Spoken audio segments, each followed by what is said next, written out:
Semina Verbi, la semence du Verbe dans le cœur des hommes et des femmes d'aujourd'hui. Homélie du 15e dimanche du temps ordinaire année C par l'abbé Christophe Larrey, prêtre du clergé diocésain de Dapong au Togo.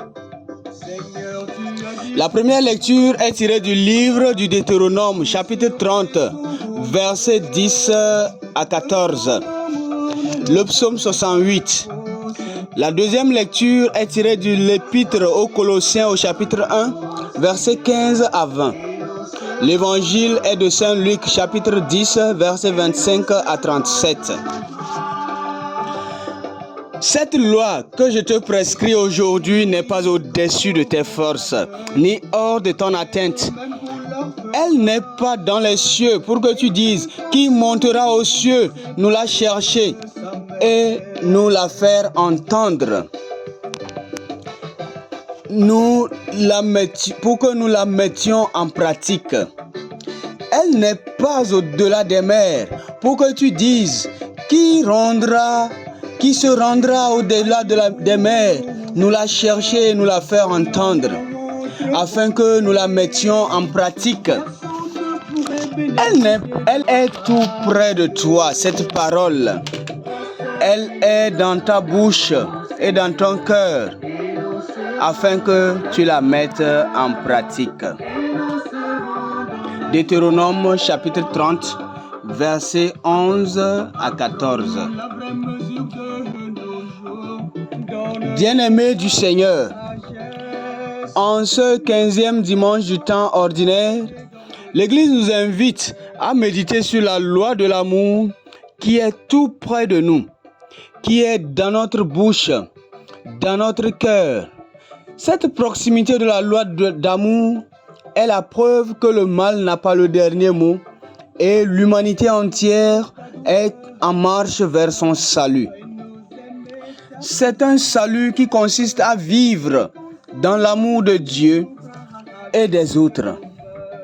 Dieu lui-même est amour, comme l'enseigne Saint Jean.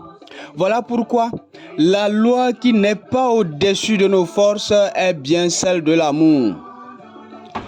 La réponse du pharisien à la question du Seigneur Jésus sur ce que dit la loi est extraite du Deutéronome.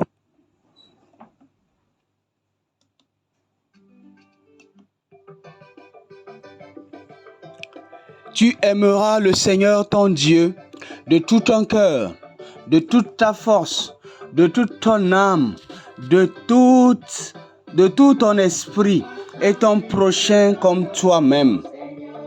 Voilà, bien-aimé, la seule chose qui compte. Un amour qui est déversé sur le prochain. Mais qui donc est mon prochain? Question que pose le pharisien qui voulut mettre Jésus à l'épreuve. C'est toute personne en situation, toute personne qui cherche un soutien. Dans ce cas, il faut bien être celui qui est ému des entrailles, celui dont les entrailles vibrent comme pour le Samaritain de ce récit évangélique. Quand le Samaritain vit l'homme blessé, il fut saisi de pitié. En grec, l'expression dit « il fut ému des entrailles ». À travers ce récit du bon Samaritain, Jésus nous propose une image qui lui convient, car partout où il passait, il faisait le bien. Il faisait des guérisons avec le cœur compatissant. Un cœur qui s'émeut devant la souffrance et pâtit avec celui qui est en situation.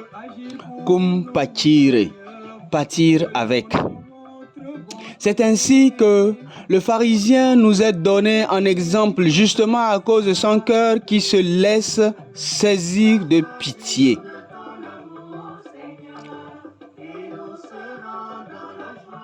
Les autres personnages de l'histoire, le Samaritain plutôt, nous est donné en exemple justement à cause de son cœur qui se laisse saisir de pitié. Les autres personnages de l'histoire étaient sans doute pressés à tel point que leur cœur ne se laisse toucher par la souffrance au bord de la route.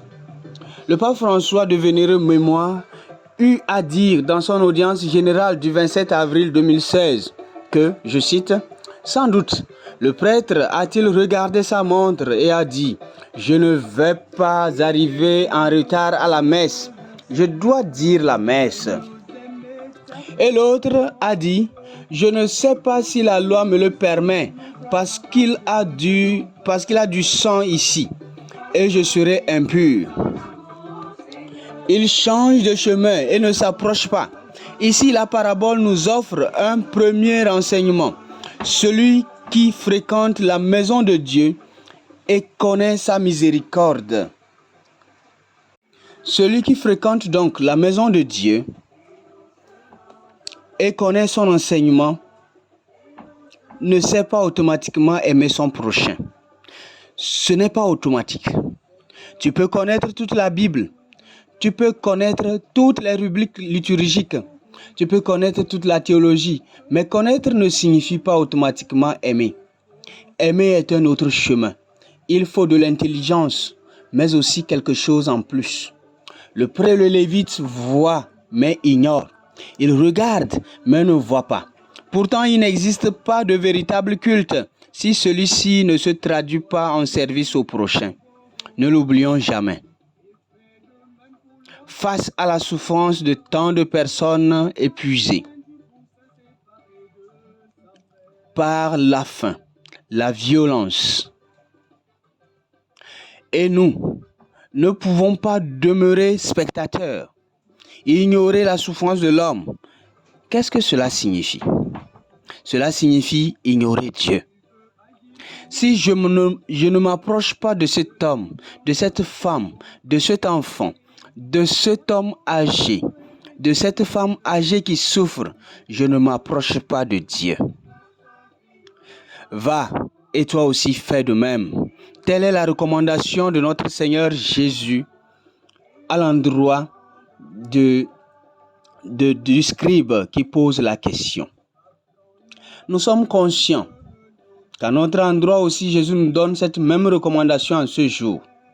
Et nous sommes conscients que l'indifférence gagne de plus en plus notre monde et qu'à la place de l'attention bienveillante, beaucoup de gens cultivent une attention destructive qui consiste à fouiller la vie des autres afin de les détruire et non pas de les aimer ou de les relever. Ils n'ont pas Dieu pour voir l'homme gisant au sol entre Jérusalem et Jéricho. Ils ont plutôt des yeux accusateurs sur les personnes vulnérables, surtout les personnes âgées en Afrique, qui sont taxées de sorcières comme si le troisième âge était un état de péché mortel. Aujourd'hui, le prochain c'est bien plus un simple blessé qui nécessite secours, mais aussi et surtout une personne âgée qui a besoin de soutien et non accusée, qui a besoin de soutien et non d'accusation. Horrible, qui transforme sa vieillesse en un calvaire. Ici, chez nous en pays Moba, nous devons faire extrêmement attention à la manière dont nous traitons les personnes âgées qui n'ont aucune défense. Parfois même, ce sont les enfants de la pauvre vieille qui la taxent de sorcière et l'écartent de la maison alors qu'elle a souffert pour les mettre au monde. Quelle forme de compassion avons-nous? Notre cœur ne se meut-il pas devant de telles situations? Notre Seigneur Jésus, par contre, lui, vient au secours de tous les vulnérables. Toute l'humanité blessée par le péché est restaurée en la personne du Christ. Que pouvons-nous d'autre que de vivre l'amour à l'image de Jésus qui a su aimer l'humanité pécheresse? Bien-aimé, bien souvent, il est regrettable de voir que devant une souffrance humaine, au lieu d'intervenir pour aider et secourir, le 21e siècle se permet de filmer pour immortaliser cette souffrance. Chacun, avec son portable à la main, devient un homme de médias au lieu d'être un frère ou une sœur pour celui qui souffre. C'est très compliqué de voir l'indifférence érigée en règle de bonne conduite et la prise de photos ou de vidéos pour immortaliser la souffrance d'un enfant qui a faim au lieu de lui donner à manger, d'une guerre au lieu de réconcilier les belligérants. Pour être un bon samaritain, il faut vraiment cultiver le sens de l'émotion du cœur, Cultiver la sensation interne d'être soi-même touché par le malheur qui frappe le prochain. Se mettre à la place de l'autre qui est en situation. Bien-aimés du Seigneur, Jésus nous appelle à être présents les uns pour les autres. Il souhaite que l'autre soit un cadeau pour moi. C'est une forme d'amour qui conduit à la découverte de l'autre dans sa dimension d'être relationnel. Demandons sa grâce afin d'être émus à notre tour comme le bon Samaritain devant la souffrance de nos frères et sœurs. Amen. Et nous, Seigneur, l'ouvrage de nos mains. Choisis-nous de ton amour, Seigneur, et nous serons dans la joie. Et nous serons dans la joie.